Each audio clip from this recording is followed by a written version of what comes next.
कि दुर्योधन की कपट चाल और उसके चलते शल्य को उस कपट चाल में ला करके जब शिविर में आए,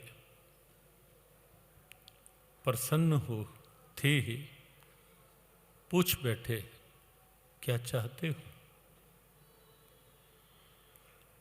बस संक्षेप में ही बात दुर्योधन ने कहा, कर्ण के रथ के सारथी बन जाओ।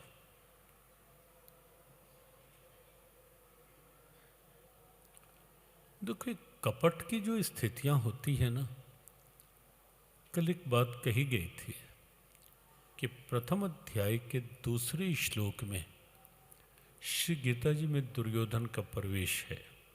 दुर्योधन उवाच कहीं नहीं, लेकिन तो भी दृष्ट्वा तो पांडवानीकम व्यूढ़म दुर्योधनस्तदा आचार्यमुपसंगम्य राजा वचनम अब्रवीत।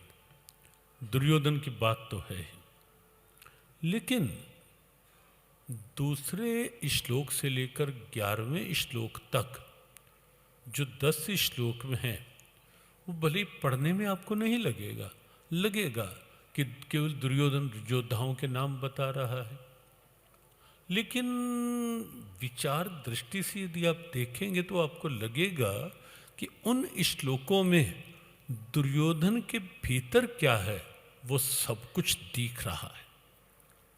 भीतर का छल, भीतर का कपट, भीतर का दंभ, भीतर का द्वेष, भीतर की ईर्ष्या, भीतर का अहम और भीतर की स्वार्थ वृत्ति, ये सब कुछ उन 10 श्लोकों में दिखाई देगा आपको। कौरव सेना बड़ी है, लेकिन कम योद्धा गिनाए केवल 7।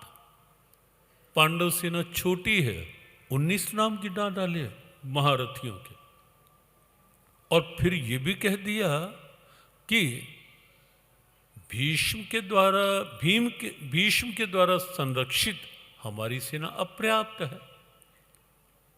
मैं अपर्याप्त तो अपने आप होगी ही ना, कि जब तुम्हारा कोई संगठन नहीं, कोई सद्भाव नहीं, कोई अनुशासन नहीं, किसी का नियंत्रण नहीं, तो क्वांटिटी कितनी बढ़ा लो, यदि क्वालिटी नहीं है तो क्वांटिटी क्या काम करेगी।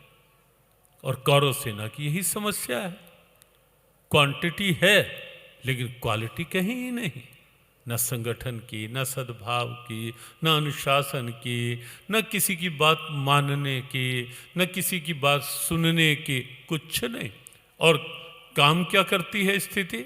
सेनापति कोई बने, कोई कुछ बने, लेकिन कई बार होता है सत्ता में आगे कोई और होता है, लेकिन पीछे किसी का कपट काम कर रहा होता है, पीछे किसी की ईगो काम कर रही होती है और राजनीति का दुर्बल पक्ष बना देती है उसे, कमजोर पक्ष बना देती है उसे।